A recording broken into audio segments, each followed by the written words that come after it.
नमस्कार, आप देख रहे हैं दैनिक स्टेट समाचार और मैं हूं स्वप्निल पटियाला।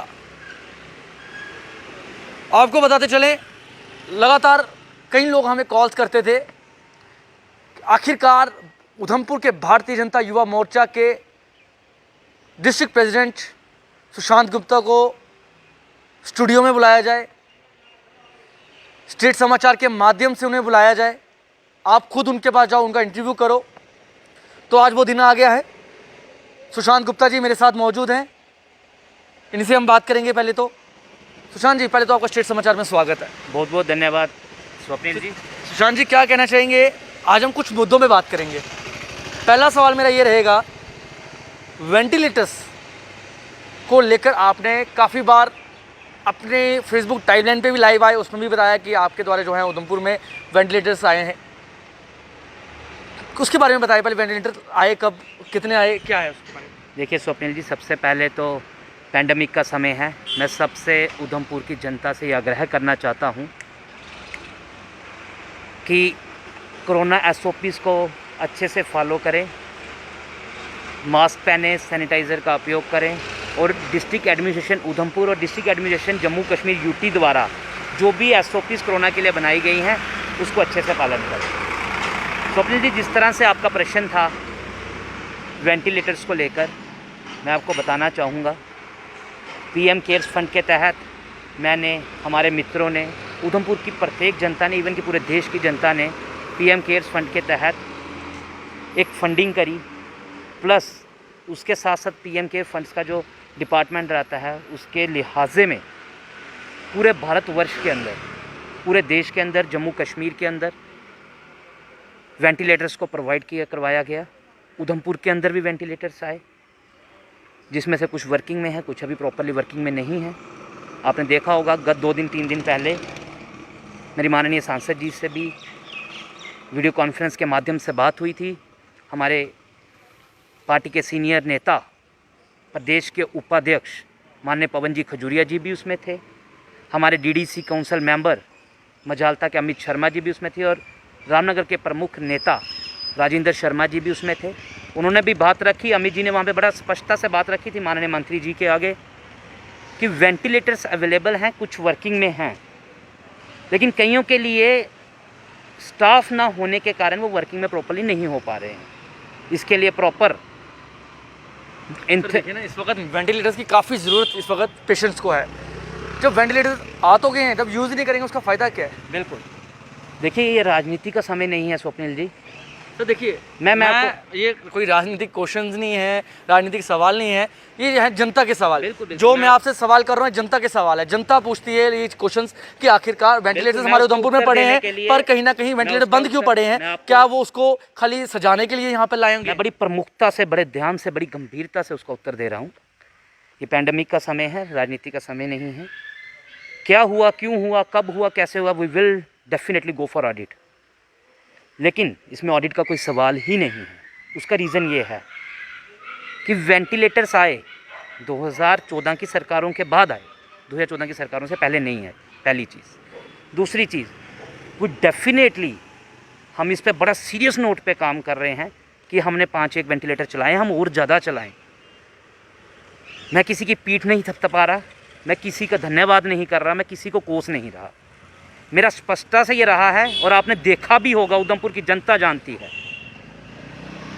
कि मेरा हमेशा ये फ़र्ज़ रहा और मैं इसको अपना सोशल फ़र्ज़ मानता हूँ कि उधमपुर मेरा है, मेरा उधमपुर से बहुत प्रेम है। तो क्या आप उसके उधमपुर डिस्ट्रिक्ट हॉस्पिटल में गए? मैं बिल्कुल मैं रेगुलर वहाँ के सुपरिटेंडेंट से टच में हूँ।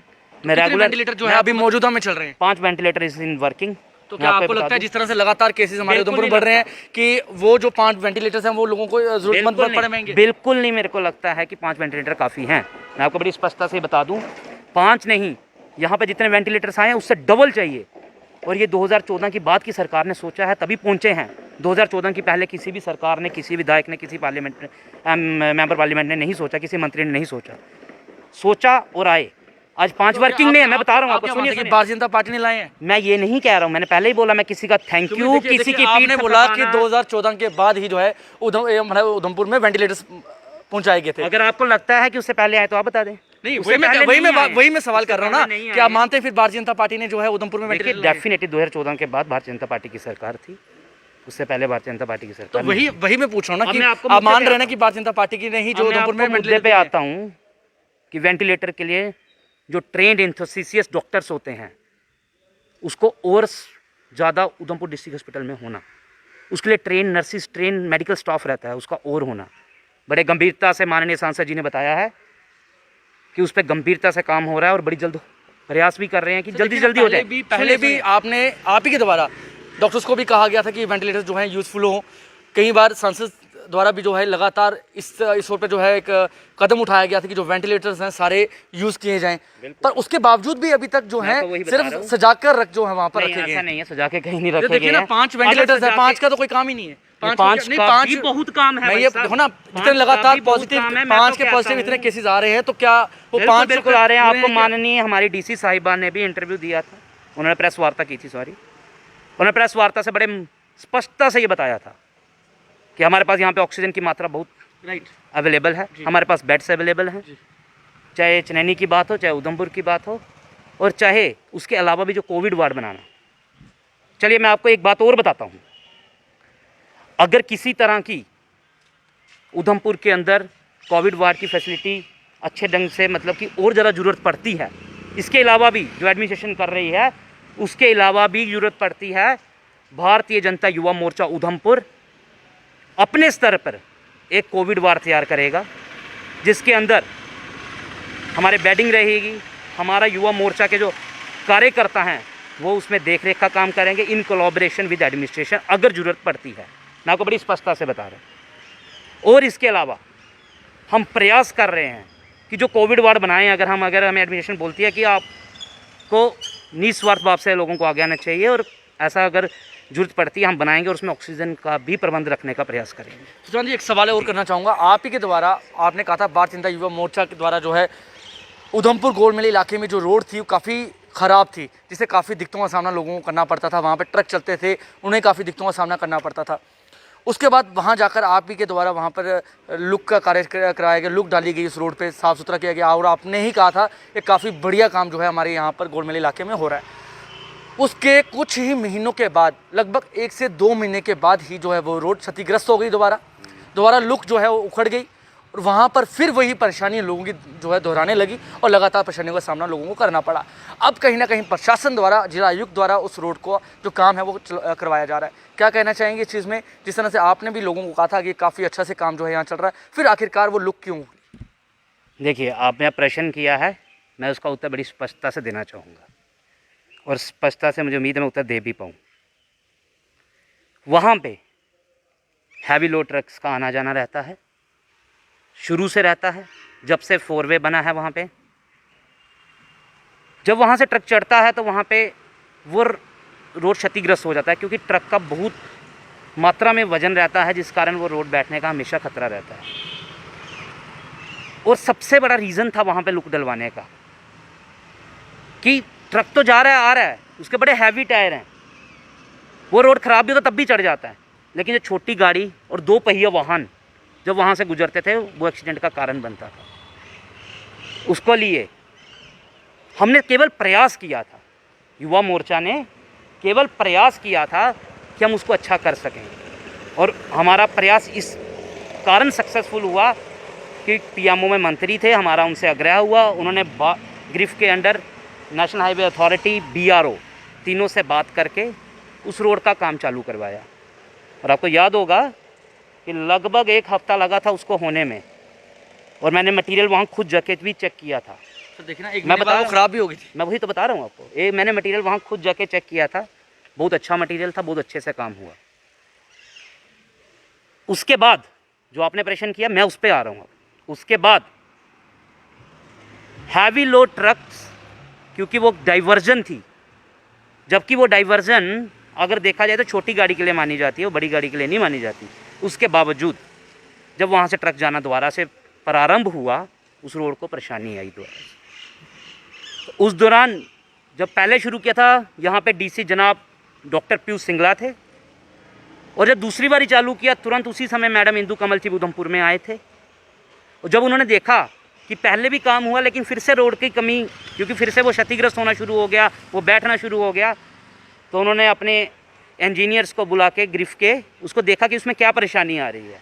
और उसमें परेशानी ये थी कि जब वहाँ पे ट्रक कट लेता है वो बिल्कुल ऊपर से डायरेक्ट डाइवर्जन लेके ऊपर को कट लेता है। तो उसके अंदर आपने देखा होगा, हम तारीफ़ भी करना चाहते हैं डिस्ट्रिक्ट एडमिनिस्ट्रेशन और डीसी उधमपुर का कि उन्होंने तुरंत आते ही वहाँ पे समस्या को देखा और वहाँ पे अब चौक का निर्माण आप कवर करें, वहाँ पे चौक का निर्माण बड़े अच्छे ढंग से चल रहा है और चौक का निर्माण होकर वहाँ से कट लेके गाड़ी जब निकलेगी प्रेशर रोड्स पे कम रहेगा और उस कारण वो अच्छे से गाड़ियाँ वहाँ पे चल पाएगी। फर्दर अगर और भी किसी भी तरह की समस्या, चाहे वो पैंडमिक को लेके है, चाहे वो मेडिकल इमरजेंसीज को लेके है, चाहे वो उधमपुर का किसी भी तरह का मसला होगा, उसके लिए मुझे ये बताइए, क्या अब प्रशासन वहाँ पे काम करवा रहा है, उस रोड की मरम्मत करवा रहा है, क्या आप नहीं मानते कि अब दोबारा वो जो रोड खराब होगी? मैं वही आपको बता रहा हूँ, फर्दर किसी भी तरह की और भी परेशानी आएगी। नहीं, मैं सिर्फ रोड की बात कर रहा हूँ, गोल मेले इलाके की रोड की बात कर रहा हूँ। क्यों अगर वहाँ पर जो खराब दोबारा नहीं खराब होगी?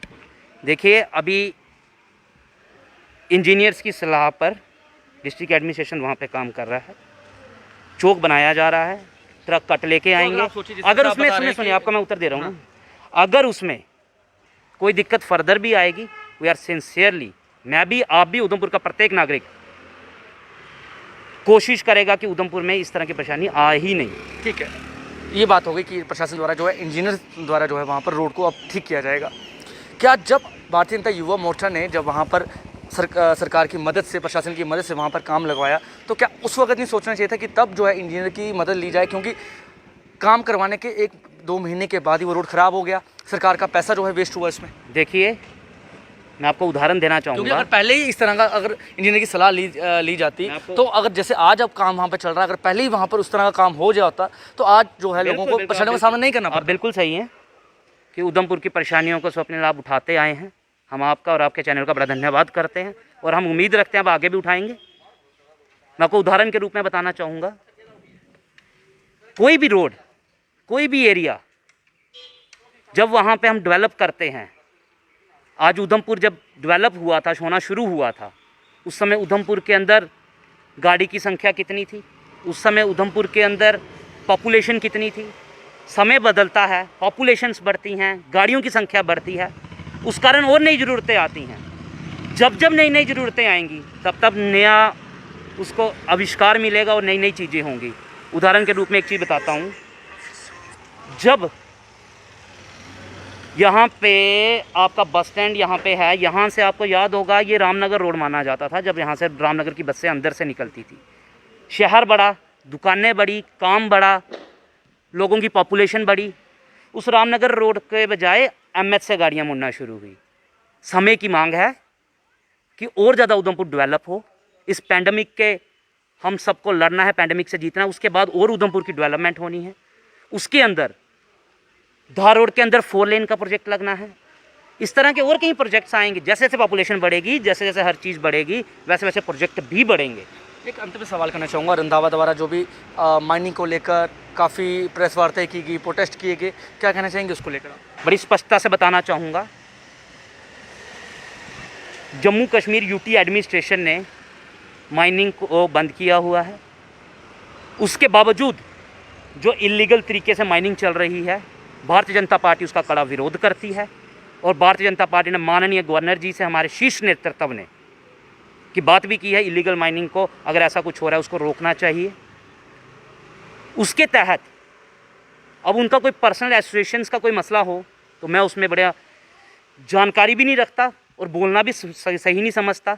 हाँ, लेकिन ये बिल्कुल जायज़ है कि जो भी इलीगल माइनिंग हो रही है उसको कतई है भी बर्दाश्त नहीं करना चाहिए और गवर्नर जी को उस पर तुरंत एक्शन लेना चाहिए। जी, धन्यवाद जी। तो ये थे भारतीय जनता युवा मोर्चा के जिला प्रधान सुशांत गुप्ता।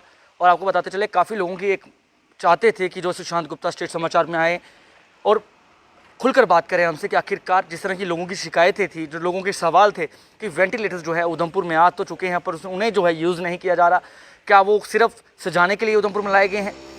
दूसरा सवाल मेरा ये था, जिस तरह से लगभग कुछ महीने पहले उधमपुर गोल मेले इलाके में भारतीय जनता युवा मोर्चा के उधमपुर डिस्ट्रिक्ट जिला प्रधान उन्हीं के द्वारा एक लाइव भी किया गया था, कहा गया था कि यहाँ पर जो लुक डल रही है काफ़ी अच्छी से डल रही है, काफ़ी अच्छा सामान जो है इसमें यूज़ किया जा रहा है। उसके बाद कुछ 2 महीने के बाद ही उस रोड जो दोबारा जो है वो क्षतिग्रस्त हो गई, जिसके कारण फिर दोबारा लोगों को परेशानियों का सामना करना पड़ा। वही सवाल मैंने अभी इनसे भी किया कि आखिरकार अगर पहले ही अगर आप इंजीनियर की सलाह लेकर, बड़ों की सलाह लेकर उस रोड को अगर ठीक करवाते तो शायद दोबारा लोगों को परेशानियों का सामना ना करना पड़ता। इसी के साथ मुझे मेरे वीडियो जर्नलिस्ट अजय कुमार को दीजिए इजाज़त। नमस्कार।